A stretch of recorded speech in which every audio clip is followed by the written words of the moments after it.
Assalamualaikum anak-anak semua, berjumpa lagi dengan Ustazah Yuyu Yulia. Insyaallah kita saat ini akan belajar tentang iman kepada kitab Allah. Nah, anak-anak semua sudah tahu bahwa rukun iman keberapa? Beriman kepada kitab Allah? Ya, betul. Yaitu rukun iman yang ketiga. Baik anak-anakku, tujuan kita pembelajaran hari ini yaitu bahwa siswa dapat menyebutkan nama-nama kitab Allah Subhanahu wa taala, dan kemudian siswa dapat menyebutkan nama-nama rasul yang menerima kitab-kitab Allah Subhanahu wa taala, dan juga siswa dapat menjelaskan Al-Qur'an sebagai kitab suci terakhir.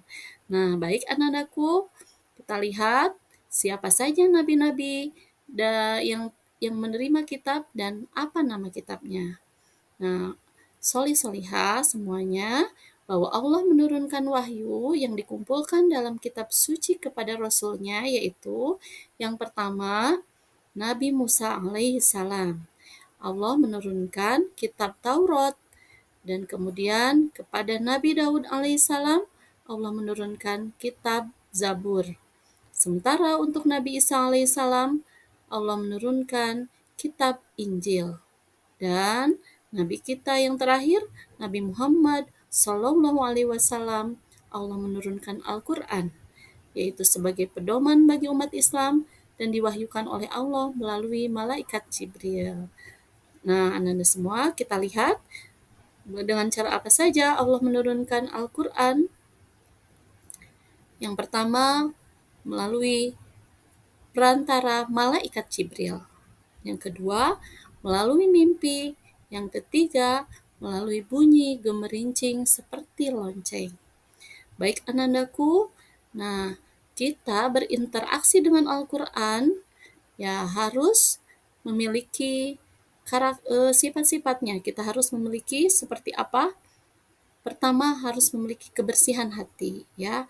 Jadi dengan interaksi dengan Al-Quran itu merupakan suatu kebutuhan untuk menyempurnakan Islam dalam kehidupannya.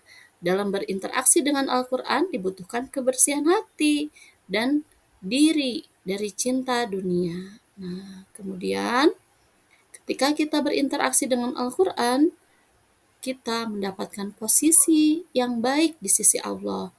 Jadi, mukmin yang berinteraksi secara baik dengan Al-Quran akan mendapatkan posisi yang baik juga di sisi Allah. Nah, berikutnya, manfaat dari interaksi dengan Al-Quran, yaitu dengan ibadah. Bahwa tilawah Al-Quran menjadi ibadah. Setiap membaca Al-Quran, maka pahala terus mengalir bagi yang membaca dan mempelajarinya.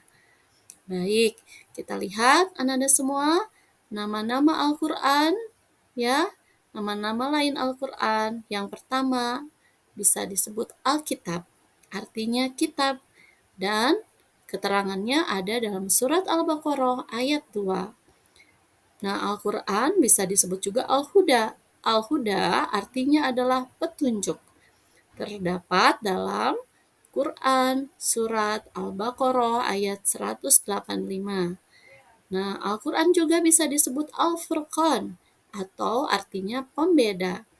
Nah, bisa dilihat Al-Furqan itu atau pembeda dalam surat Al-Furqan ayat 1. Al-Quran juga bisa disebut Ar-Rahmah. Ar-Rahmah artinya rahmat.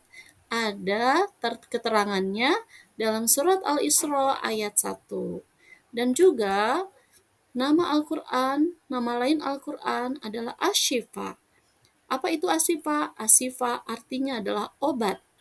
Ya, Asy-Syifa keterangannya ada dalam surat Yunus ayat 67. Al-Quran juga bisa disebut Al-Haq atau kebenaran. Terdapat keterangannya dalam Quran surat Al-Baqarah ayat 147. Nama Al-Quran selain itu juga ada Al-Bayan, artinya adalah penerang. Terdapat keterangannya dalam surat Ali Imran ayat 138. Al-Quran juga disebut Adz-Dzikru atau peringatan. terdapat dalam keterangan surat Al-Hijr ayat 9. Dan nama lain Al-Quran juga disebut Al-Busyra, artinya berita gembira. Terdapat dalam surat An-Nahl ayat 16. Baik anak-anakku, dalam surat Al-Imran ayat 6 dikatakan, Dia menurunkan Alkitab atau Al-Quran kepadamu dengan sebenarnya, membenarkan kitab yang telah diturunkan sebelumnya, dan menurunkan Taurat dan Injil sebelum Al-Quran menjadi petunjuk bagi manusia, dan dia menurunkan Al-Furqan. Alhamdulillahirrabbilalamin. Anak-anakku semua, saat ini kita sudah selesai belajar tentang Alkitab. Semoga video ini bermanfaat. Oke, anak-anak semua. Wassalamualaikum warahmatullahi wabarakatuh. Sampai ketemu lagi di kesempatan lainnya. Dah.